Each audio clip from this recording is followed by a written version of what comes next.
बिस्मिल्लाहिर्रहमानिर्रहीम। अस्सलाम वालेकुम डियर स्टूडेंट्स, मैं हूं आपका टीचर मोहम्मद ज़ुएब ख़ान और आपको खुशामदीद कहता हूं आपके अपने यूट्यूब चैनल MZK मैथमेटिक्स में। प्री कैलकुलस की इस सीरीज़ में हम आज जो है रेशनल इनइक्वलिटीज़ के बारे में पढ़ेंगे। तो इंतहाई इंटरेस्टिंग टॉपिक है। तो चले आते हैं डिफिनीशन की तरफ। कह रहे कि inequalities involving one or more rational expressions are rational inequalities. इंतहाई सिंपल डिफिनीशन है, ऐसी इनइक्वलिटीज़ जिसमें रेशनल एक्सप्रेशंस गिवन हो, एक या एक से ज़्यादा रेशनल एक्सप्रेशन गिवन हो, यानी P/Q फॉर्म में वैल्यू गिवन हो, तो वो क्या कहलाएगा? ऐसे इनइक्वलिटी को हम रेशनल इनइक्वलिटीज़ कहते हैं। जिस तरह 5/x+4 ये एक रेशनल एक्सप्रेशन हमें गिवन है, दरमियान में इनइक्वलिटी का सिंबल आए, लेस देन है और 1 आए, ठीक है। तो ये क्या है? एक रेशनल इनइक्वलिटी कहलाएगी, क्योंकि सर इसमें इनइक्वलिटी भी यूज़ हुई है और रेशनल एक्सप्रेशन भी आया है, ठीक है ना। इसी तरीके से 2x - 1 / 3x+4 लेस देन 5। अब देख ले, इनइक्वलिटी भी यूज़ हुई। अच्छा, अगर इनइक्वलिटी को मैं हटाकर इक्वल का सिंबल लगा दूँ तो ये क्या बन जाएगा? रेशनल इक्वेशन बन जाएगा। वो भी हम पढ़ चुके हैं, ठीक है ना। लेकिन अगर इक्वेशन की बजाय इनइक्वलिटी का सिंबल आ जाए तो वो फिर इसको हम रेशनल इनइक्वलिटी कहते हैं। ज़रूरी नहीं कि सिर्फ लेस देन आएगा। मैं आपको पहले भी बता चुका हूँ कि 4 इनइक्वलिटीज़ में से कोई भी आ सकता है। लेस देन आर इक्वल भी आ सकते हैं, ग्रेटर देन आ सकते हैं, ग्रेटर आर इक्वल भी आ सकता है, ठीक है। तो ऐसी इनइक्वलिटी जिसमें एक या एक से ज़्यादा रेशनल एक्सप्रेशंस गिवन हो तो उनको हम क्या कहते हैं? रेशनल इनइक्वलिटी कहते हैं। अब इसके सॉल्व करने के कुछ स्टेप्स है जो कि इंतहाई इंपॉर्टेंट है, तो चलो उसको थोड़ा डिस्कस कर लेते हैं। अच्छा जी, solving a rational inequality rational inequality के सॉल्व करने के कुछ स्टेप्स से, ठीक है। तो ये आपने थोड़ा गौर से देखना होगा और मैं साथ साथ जब एग्जांपल करूंगा फिर भी मैं ये स्टेप्स दोबारा दोहराऊंगा, ठीक है। तो स्टेप नंबर 1 में क्या कह रहे हैं? अगर आपको कोई रेशनल इनइक्वलिटी गिवन होगी, आपसे कहा जाएगा कि इसको सॉल्व कर ले। तो स्टेप नंबर 1 में आपने करना यह है कि rewrite the inequality if necessary so that 0 is on one side and there is a single fraction on the other side. इंतहाई आसान है, इसमें तो एक्सप्लेन करने का कुछ है ही नहीं कि आपने उस इनइक्वलिटी को इस तरीके से लिखना है कि 0 एक साइड पर हो जाए और वो फ्रैक्शन जो है रेशनल एक्सप्रेशन दूसरे साइड पर हो जाए। अगर आपको ऑलरेडी इस तरह गिवन हो तो फिर ये स्टेप नंबर 1 दोहराने की ज़रूरत नहीं है। लेकिन अगर आपको कोई इस तरह फ्रैक्शन गिवन हो जिसमें एक साइड पर 5 हो या 4 हो तो उसको आपने ख़त्म करना होगा ताकि ज़ीरो क्रिएट, यानी आपने ज़ीरो क्रिएट करना होगा। एक साइड पर 0 आएगा, 0 is on one side and there is a single fraction on the other side. इन्होंने कहा इफ़ नेसेसरी, अगर ज़रूरत हो, अगर 0 आपको गिवन ना हो तो फिर आपने क्रिएट करना होगा, एक साइड पे 0 लेकर आना होगा। क्लियर है? तो स्टेप नंबर 1 हमारे पास क्लियर हुआ। अब आएंगे स्टेप नंबर 2 की तरफ। क्या करना है? Determine the values that will cause either the numerator or the denominator of rational expression to equal to 0। जो रेशनल एक्सप्रेशन होगा आपके पास, आपने क्या करना है? उसमें वैल्यूज को फाइंड आउट करना है, ऐसी वैल्यू जिसकी वजह से वो न्यूमरेटर की वैल्यू भी 0 के बराबर हो जाए और डिनोमिनेटर की वैल्यू भी 0 की इक्वल आ जाए। बात की समझ आ रही है? यानी आपने करना क्या है कि रेशनल एक्सप्रेशन में न्यूमरेटर में भी वैल्यू होगी, उसको आपने सॉल्व करना है। न्यूमरेटर की वैल्यू को सॉल्व करेंगे, उससे x की वैल्यू निकालेंगे। डिनोमिनेटर की वैल्यू को उससे भी, यानी अगर x गिवन हो ना, वेरिएबल x अगर गिवन हो तो उससे x की वैल्यू निकालेंगे, ठीक है। तो उन वैल्यू का काम क्या होगा कि these values determine the intervals on the number line to consider. तो उन वैल्यूज की वजह से हम इंटरवल को आइडेंटिफाई कर पाएंगे, ठीक है ना। जब वो वैल्यूज हमारे पास आ जाए तो उन वैल्यूज की वजह से हम इंटरवल को आसानी से आइडेंटिफाई कर पाएंगे, ठीक है ना। तो ये मैं चलो आपको एग्जाम्पल के जरिए भी समझाऊंगा, ठीक है। तो यहाँ तक क्लियर हो गए? न्यूमरेटर की वैल्यू को 0 की इक्वल लेना है, डिनोमिनेटर यानी ऐसी वैल्यू तलाश करें जिससे न्यूमरेटर 0 के बराबर हो जाए और डिनोमिनेटर की वैल्यू 0 के बराबर हो जाए। क्यों करते हैं? ताकि हमारे पास इंटरवल आइडेंटिफाई हो जाए, इंटरवल का हमें पता चले। फिर क्या करना है? हमारे पास इंटरवल का पता चल गया। अब स्टेप नंबर 3 की तरफ आएंगे। Use a test value from each interval to determine which interval form the solution set. फिर आपने फॉर एग्जांपल 3-4 इंटरवल्स बन गए तो हर एक इंटरवल से टेस्ट पॉइंट लेना है और उनको ओरिजिनल इनइक्वलिटी में आप पुट करेंगे।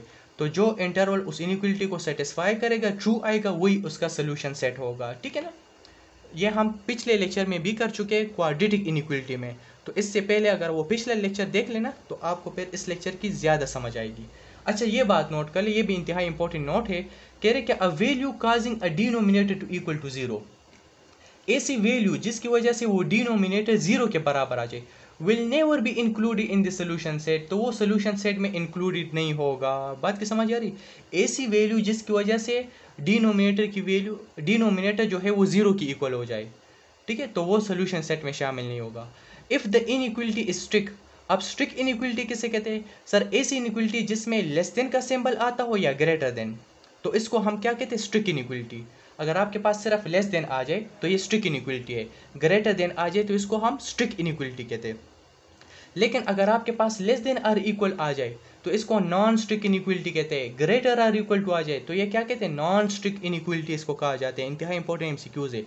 तो कह रहे कि अगर आपको इनइक्वलिटी गिवन है और वो स्ट्रिक्ट इनइक्वलिटी है, तो any value causing the numerator to equal to zero, तो वो वैल्यू जिसकी वजह से न्यूमरेटर जीरो के बराबर हो जाते वो भी एक्सक्लूडेड होगा, वो भी उसके सोल्यूशन सेट में शामिल नहीं होगा। लेकिन अगर आपके पास ऐसी इनइक्वलिटी गिवन है जो कि नॉन स्ट्रिक्ट हो, यानी less than or equal to given है, greater or equal to given है, तो अगर न्यूमरेटर की वैल्यू जीरो आती भी है तो वो उसके सोल्यूशन सेट में फिर इंक्लूडेड हो सकता है, विल बी इंक्लूडेड।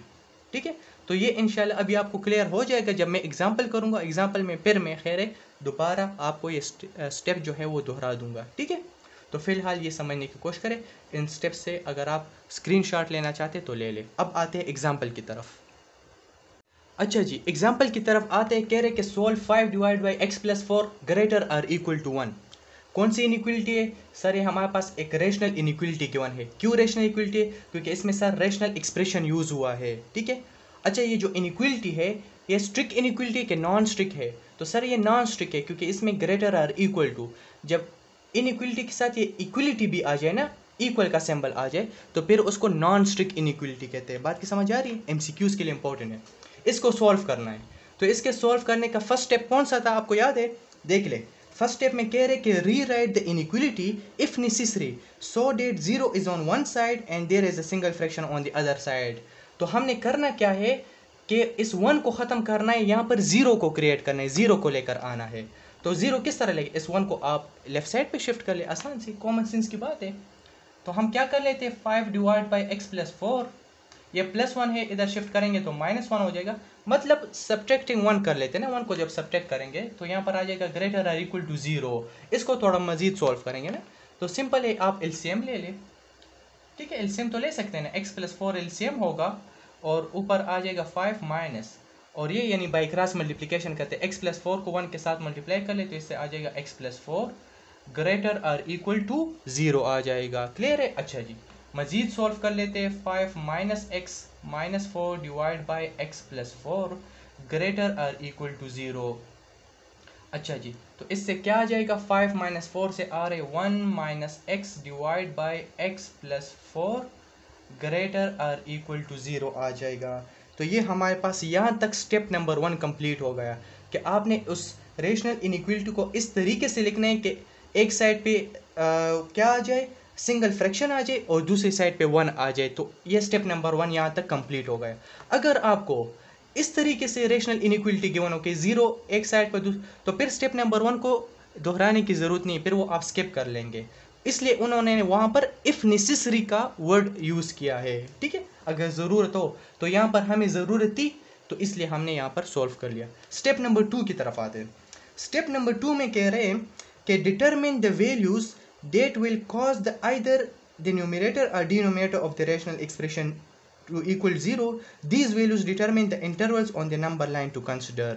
इसका मतलब ये है कि आपने करना क्या है कि हमें न्यूमरेटर की जो वैल्यू है ना, इसको आप 0 के इक्वल ले ले।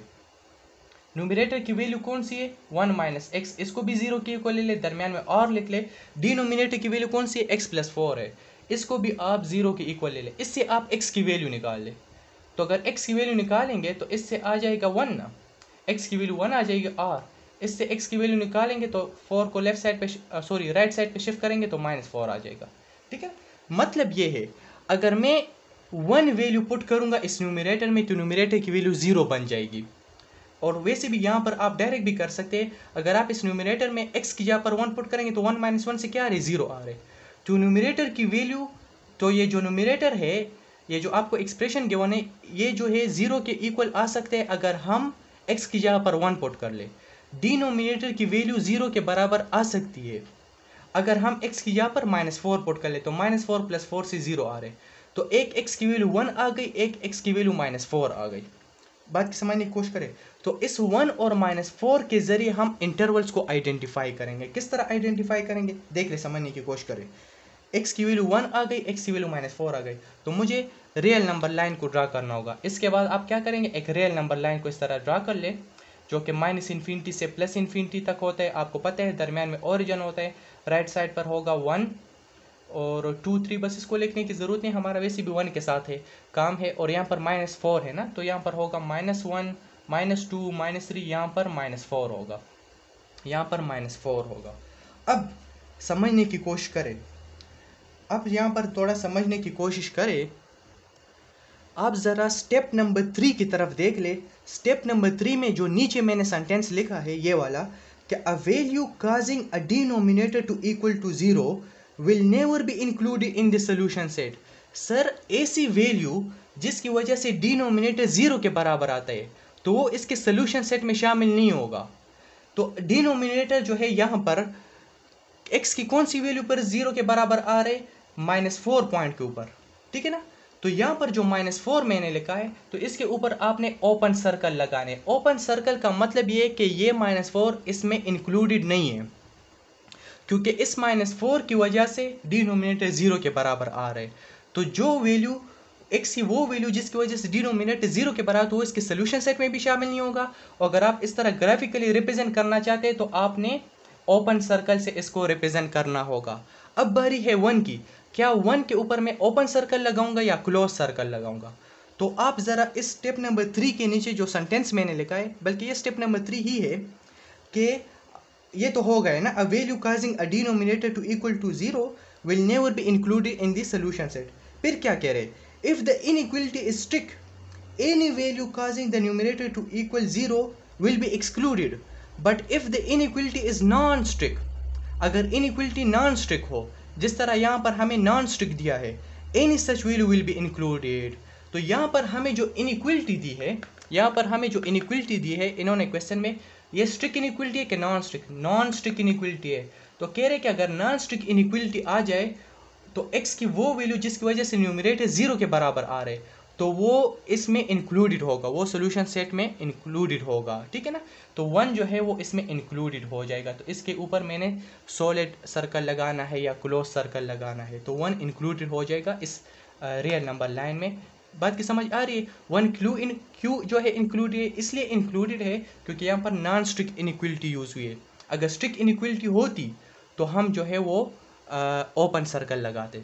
अब देख ले, अब यहाँ पर समझने की कोशिश करें, इसके ऊपर भी आप इस तरह डॉटेड डॉटेड लगा दे, यहाँ पर भी आप डॉट लगा ले, तो हमारे पास कितने इंटरवल बन रहे हैं, हमारे पास 3 इंटरवल बन रहे हैं। कौन कौन से और कहाँ से कहाँ तक। एक इंटरवल बन रहा है -∞ से लेकर -4 तक, इसको आप इंटरवल ए का नाम दे दे। दूसरा इंटरवल बन रहा है -4 से लेकर 1 तक, -4 से लेकर 1 तक। तीसरा इंटरवल बन रहा है 1 से लेकर पोस्ट टू इन्फिनिटी तक, 1 से लेकर पोस्ट टू इन्फिनिटी तक, इसको इंटरवल बी का नाम दे दे, इसको इंटरवल सी का नाम दे दे।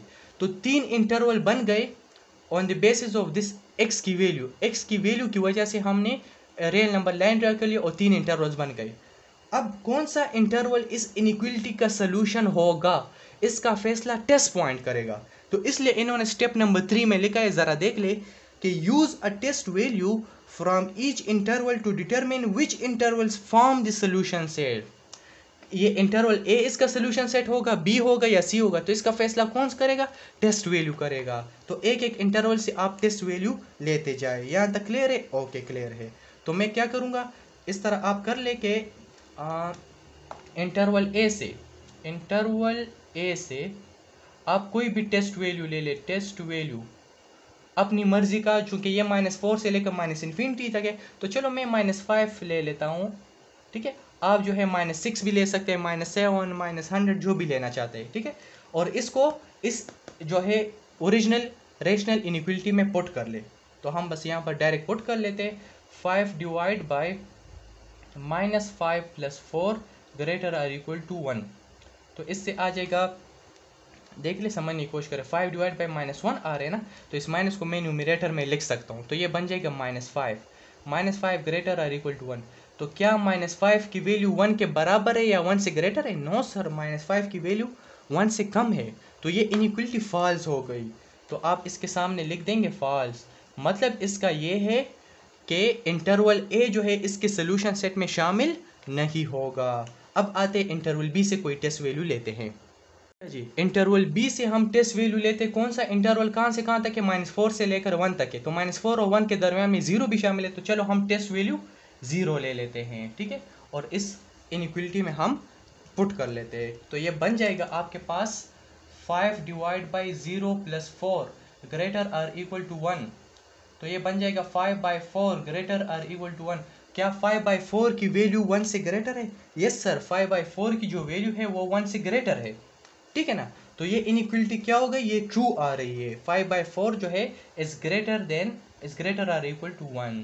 तो ये इनइक्वलिटी आपके पास ट्रू हो गई। अब बारी है इंटरवल सी की, तो इससे भी आप एक टेस्ट वैल्यू ले लें। इंटरवल सी जो है आपके पास, इससे आप एक टेस्ट वैल्यू ले ले, या टेस्ट पॉइंट भी आप इसको कह सकते हैं। कहाँ से कहाँ तक है? 1 से लेकर इन्फिनिटी तक। तो चलो हम 2 ले लेते हैं, 2 ले लेते हैं, और हम अब इस रेशनल इनइक्वलिटी में पुट करेंगे। तो ये आपके पास बन जाएगा 5 divide by 2 + 4 greater or equal to 1। तो इससे आ रहे 5/6 ग्रेटर आर इक्वल टू 1। तो क्या 5/6 1 से ग्रेटर है या 1 के बराबर है? नो सर, क्योंकि इससे 0 पॉइंट में कुछ आंसर आता है ना। 5 जब डिनोमिनेटर की वैल्यू ग्रेटर हो और न्यूमरेटर की वैल्यू कम हो तो वो पॉइंट में आते हैं, 0 पॉइंट में आते हैं।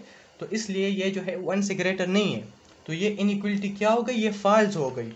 बात की समझ आ रही? तो आप इसके सामने लिख देंगे फॉल्स। तो 3 इंटरवल्स थे, तो इसमें से बी इंटरवल ने जो है वो इस इनइक्वलिटी को सेटिस्फाई कर लिया है, ठीक है। तो इसका सोल्यूशन सेट क्या हो जाएगा? चलो मैं यहाँ पर ही लिख देता हूँ। आप लिख देंगे कि this solution set is the interval अच्छा जी, कौन सा इंटरवल हो जाएगा? इंटरवल नंबर बी हो जाएगा। इंटरवल नंबर बी कहाँ से कहाँ तक है? -4 से लेकर 1 तक है। लेकिन इस चीज़ का ख्याल रखना है, -4 इसमें इंक्लूडेड नहीं है, एक्सक्लूडेड है, लेकिन 1 इसके में इंक्लूडेड है, ठीक है। तो यहाँ पर जब आप इसको इंटरवल नोटेशन में लिखेंगे, ये -4 से लेकर 1 तक तो है, -4 इसमें इंक्लूडेड नहीं है, तो हम पेरेंथेसिस लगाएंगे। 1 इसमें इंक्लूडेड है, तो जो वैल्यू, जो एंड पॉइंट इसमें इंक्लूडेड हो, तो उसके लिए हम क्या लगाते हैं? स्क्वायर ब्रैकेट लगाते हैं। तो ये बन जाएगा आपके पास इंटरवल, ठीक है। तो और ये आपका कंप्लीट आंसर बन जाएगा। इस रेशनल इनइक्वलिटी का आंसर है -4 से लेकर 1, where 1 is included while -4 is excluded. इसको हम कौन सा इंटरवल कहते हैं? हाफ ओपन क्लोज इंटरवल या half open half close interval इसको कहा जाता है, ठीक है। तो ये आपका कंप्लीट आंसर हो जाएगा। तो इस तरीके से आपने रेशनल इनइक्वलिटी के क्वेश्चन को सॉल्व करना है। चलो एक और एग्जांपल भी कर लेते हैं ताकि आपको मज़ीद क्लियर हो जाए। अच्छा जी, एक और एग्जांपल है, कह रहे हैं कि solve 2x - 1 divide by 3x + 4 < 5। एक रेशनल इनइक्वलिटी गिवन है और कह रहे आप इसको सॉल्व कर ले। ये जो इनइक्वलिटी दी है लेस देन, ये कौन सी इनइक्वलिटी है? स्ट्रिक्ट इनइक्वलिटी या नॉन स्ट्रिक्ट? ये सर स्ट्रिक्ट इनइक्वलिटी है, क्योंकि इसमें सिर्फ लेस देन का सिंबल आया है, इसमें इक्वलिटी इसके साथ नहीं आई है, तो ये स्ट्रिक्ट इनइक्वलिटी है। बात की समझ आ रही? अच्छा जी, स्टेप नंबर 1 कौन सा था? स्टेप नंबर 1 ये था कि आपने इस रेशनल इनइक्वलिटी को इस तरीके से सॉल्व करना है कि 0 यहाँ पर आपने क्रिएट करना है, 0 एक साइड पे आ जाए और दूसरी साइड पे रेशनल एक्सप्रेशन आ जाए। तो यहाँ पर चूंकि 5 है तो 5 को ख़त्म करना होगा, तो सब्ट्रैक्ट 5 कर ले, यानी 5 को आप लेफ्ट साइड पे लिख दें, ठीक है। तो ये बन जाएगा 2x - 1 डिवाइड बाई 3x + 4 -5 < 0 बन जाएगा, ठीक है। अब इसको आप थोड़ा सॉल्व कर ले, मतलब एलसीएम ले ले इसका। तो ये बन जाएगा 3x + 4 2x - 1 -5, और आपने इसके साथ ये 3x + 4 को मल्टीप्लाई कर लेना है। 3x + 4 ये आ जाएगा < 0, ठीक है।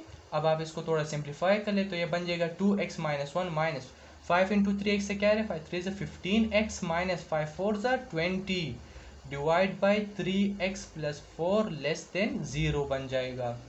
तो इससे क्या आ रहा है? 2x और 15x से -13x आ रहे।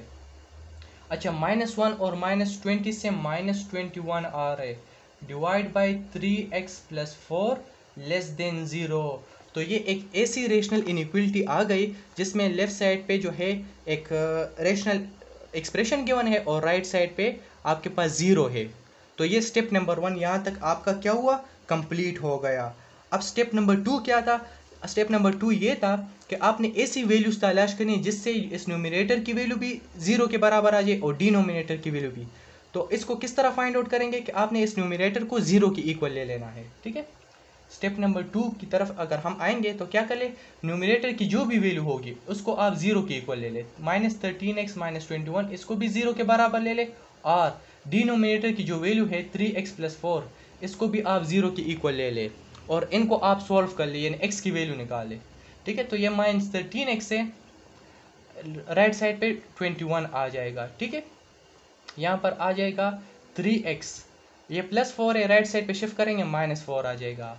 ठीक है, -13 मुझे नहीं चाहिए, मुझे x की वैल्यू चाहिए, डिवाइडिंग -13 ऑन बोथ साइड, तो यहाँ पर आएगा -13। ये माइनस को अमूमन हम जो है न्यूमरेटर के साथ लिखते हैं या यहाँ पर इस जो बार के साथ है दरमियान में हम लिख देते हैं। ठीक है, बात की समझ आ रही? तो x की वैल्यू हमारे पास आ गई -21 डिवाइड बाई 13।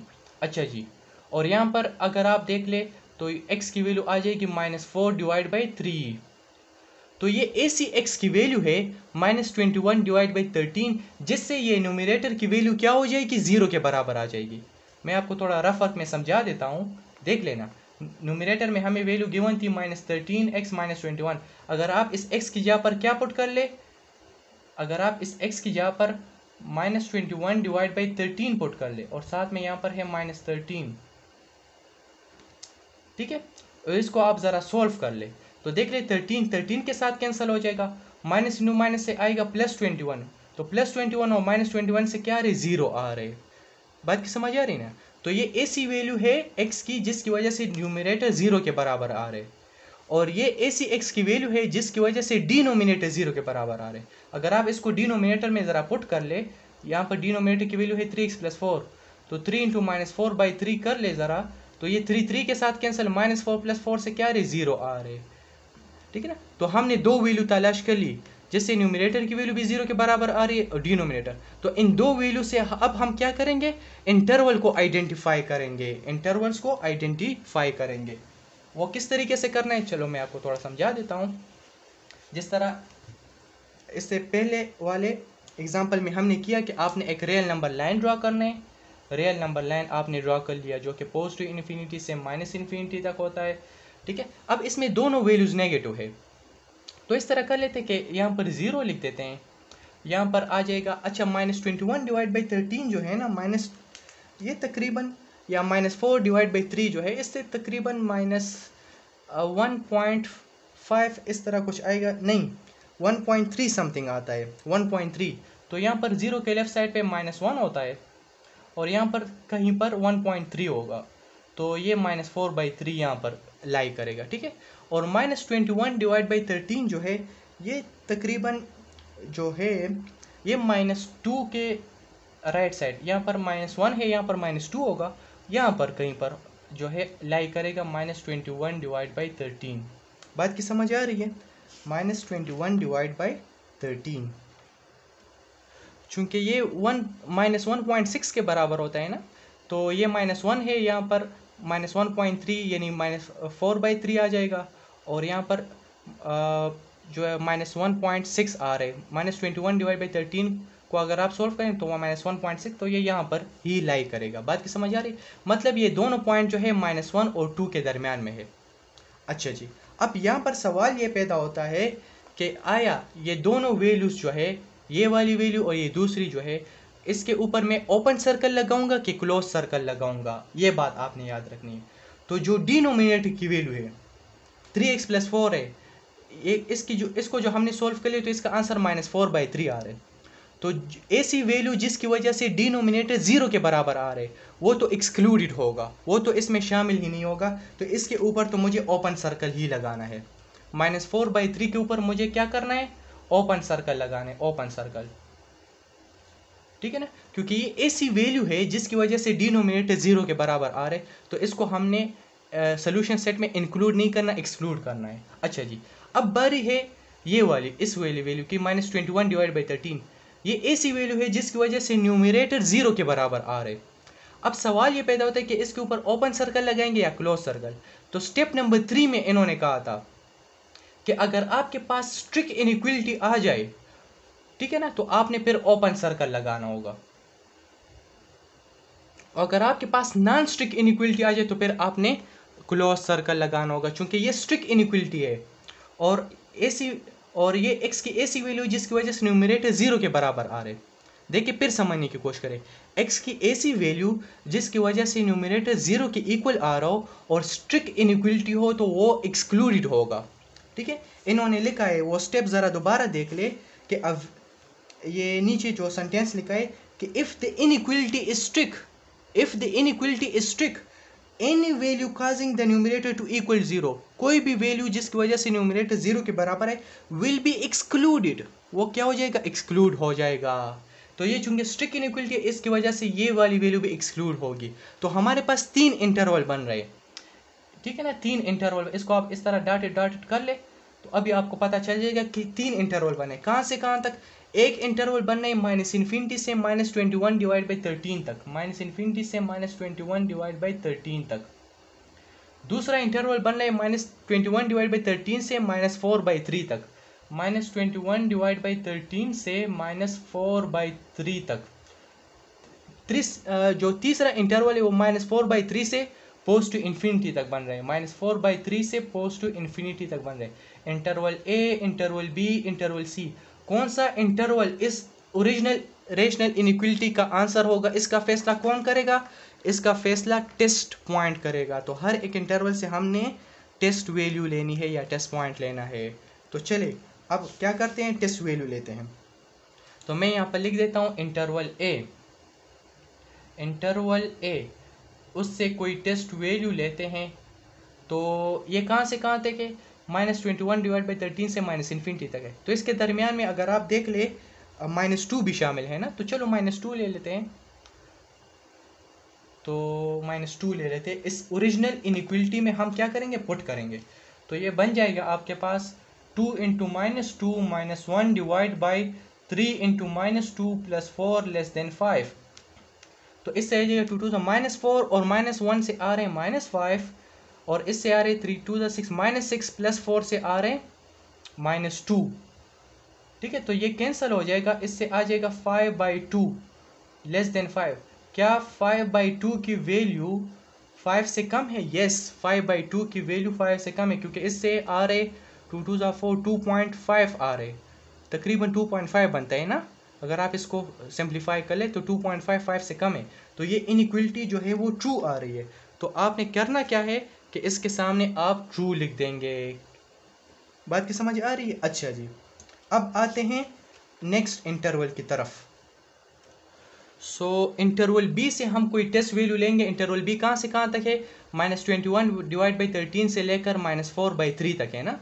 तो इस तरह कर लेते हैं कि ये तो तकरीबन 1.3 बनता है समथिंग, तो -1.3 बनता है तकरीबन, नहीं -1.3 बनता है, ये 4 है ना, तो 4 को अगर 3 पे डिवाइड, 3 1 3 आएगा और 3 3 -1.3, यस। तो इसके दरमियान में -1.5 भी होगा कहीं पर, यहाँ पर दरमियान में -1.5 भी होगा। तो इस तरह कर लेते कि टेस्ट वैल्यू हम -1.5 ले लेते हैं। ठीक है, कोई भी ले सकते हैं, -1.6 भी यहाँ पर दरमियान में होगा, -1.7। तो चलो हम -1.5 ले लेते हैं, -1.5। अच्छा जी, तो जब क्या करेंगे, -1.5 को इस ओरिजिनल इनइक्वालिटी में पुट करेंगे। 2 × -1.5 आ जाएगा, -1 डिवाइड बाई 3 × -1.5 आ जाएगा, +4 < 0। अच्छा जी, तो इसको अगर आप सोल्व कर लें तो इससे आ जाएगा तकरीबन ये -4 बन रहा है ना, 2 3 और -3 और -1 से -4 आए, यस। और इससे क्या बन रहा है, 3 5 15, 3 1 3 4। तो इससे तकरीबन आ रहे -0.5 आ रहे, < 5। और इसको अगर आप माइनस कैंसिल हो जाएगा, 4 को 0.5 पे अगर आप डिवाइड करेंगे ना तो इससे 8 आएगा, तो 8 < 5। तो क्या 8 की वैल्यू 5 से कम है? नो सर, 8 की वैल्यू 5 से कम नहीं है। तो ये क्या हो जाएगा, ये फॉल्स हो जाएगा। तो आपने इसके सामने क्या लिखना है, फॉल्स, कि ये इंटरवल बी जो है इसके सोल्यूशन सेट में शामिल नहीं होगा। अब बारी है इंटरवल सी की, तो आप यहाँ पर लिख देंगे इंटरवल सी। इससे आप कोई टेस्ट वैल्यू ले ले, ये कहाँ से कहाँ तक है, ये -4/3 से इन्फिनिटी तक है। तो -4/3 और इन्फिनिटी के दरमियान में -1 भी शामिल है, या चलो इस तरह कर ले कि ज़ीरो ले लेते, ज़ीरो थोड़ा आसान है ना, तो जल्दी सॉल्व हो जाएगा, तो ज़ीरो ले लेते हैं। अच्छा जी, और ज़ीरो को इस इनइक्वलिटी में हम पुट करेंगे अभी। तो ये बन जाएगा 2 × 0, क्या बन जाएगा 2 × 0 - 1 /3 × 0 + 4। तो ये बन जाएगा -1 /4 < 5। ठीक है, तो क्या -1 /4 5 से कम है? बिल्कुल सर 5 से कम है, क्योंकि कॉमन सेंस की बात है, यहाँ पर नेगेटिव है, तो ये नेगेटिव वैल्यू तो वैसे भी पॉजिटिव से कम होती है ना, तो ये इनइक्वलिटी ट्रू आ रही है। क्या आ रही है? ट्रू आ रही है। यहाँ तक क्लियर है? तो इंटरवल ए और इंटरवल सी इसके सोल्यूशन सेट में शामिल होगा, इंटरवल बी शामिल नहीं होगा। ठीक है, ये आपने पेपर में बनाने हैं, इंटरवल इंतहाई इंपॉर्टेंट है। ठीक है, इस तरह आपने करना है। तो अब आते हैं सोल्यूशन सेट की तरफ, तो वो मैं कहाँ पर लिख लूँ? चलो यहाँ पर मैं लिख देता हूँ। आपने इसके बाद लिखना है कि दस the solution set is the interval. कौन सा इंटरवल है, कहाँ से कहाँ तक? एक इंटरवल तो ये है -इन्फिनिटी से लेकर -21/13 तक है, और ये वैल्यू भी इसमें इंक्लूडेड नहीं है, -21 इंक्लूडेड नहीं है। ठीक है ना, क्योंकि मैंने ओपन सर्कल लगाया है, तो जब ये दोनों एंड पॉइंट्स इंक्लूडेड नहीं है तो आपने पेरेंथेसिस लगाने हैं। ठीक है, पेरेंथेसिस का मतलब है कि एंड पॉइंट्स इसमें इंक्लूडेड नहीं है। अच्छा, दूसरा कौन सा इंटरवल था? -4/3 से लेकर इन्फिनिटी तक, -4/3 से इन्फिनिटी। तो यहाँ पर मैं लिख देता हूँ -4/3 से लेकर इन्फिनिटी तक, और ये भी जो एंड पॉइंट्स है इसमें शामिल नहीं है। यहाँ पर भी मैंने ओपन सर्कल लगाया था। ठीक है, तो ये -4/3 भी इसके जो एंड पॉइंट है वो शामिल नहीं है, तो मैंने पेरेंथेसिस लगा दिए। ठीक है, तो एक इंटरवल ये आ रहे, एक इंटरवल ये आ रहे, दरमियान वाला इंटरवल शामिल नहीं है, इंटरवल नंबर बी इंक्लूडेड नहीं है। तो जो इंक्लूडेड ना हो दरमियान में, तो आपने फिर दरमियान में क्या लगाना है? यूनियन लगाना है। ये मैंने प्रीवियस लेक्चर में बताया था जब मैं क्वाड्रेटिक इनइक्वलिटी को सॉल्व कर रहा था। ठीक है ना, तो इस तरीके से ये आपका कंप्लीट आंसर बन जाएगा। ठीक है, -इन्फिनिटी से -21/13 यूनियन -4/3 से इन्फिनिटी तक। मतलब इस इंटरवल से कोई भी वैल्यू ले ले, इस इनइक्वलिटी में पुट कर ले, ये इनइक्वलिटी ट्रू आएगी। इस इंटरवल में कोई भी वैल्यू ले ले, यहाँ पर पुट कर ले, ट्रू आएगी। लेकिन अगर आप इन दोनों के दरमियान में कोई वैल्यू लेते तो ये इनइक्वलिटी ट्रू नहीं आएगी, ये सेटिस्फाई नहीं करेगा। -21/13 और -4/3 के दरमियान वाली वैल्यू आप नहीं ले सकते, क्योंकि फिर ये इनइक्वलिटी ट्रू नहीं आएगी, फॉल्स आएगी। तो इसलिए मैंने उसको एक्सक्लूड कर लिया। तो एक्सक्लूड करने के लिए आपने यहाँ पर यूनियन लगाना होगा। तो ये जो आपके पास इंटरवल आया है ये आपका कंप्लीट आंसर हो जाएगा, और इस तरीके से आपने इस रेशनल इनइक्वलिटी के क्वेश्चन को सॉल्व करना है।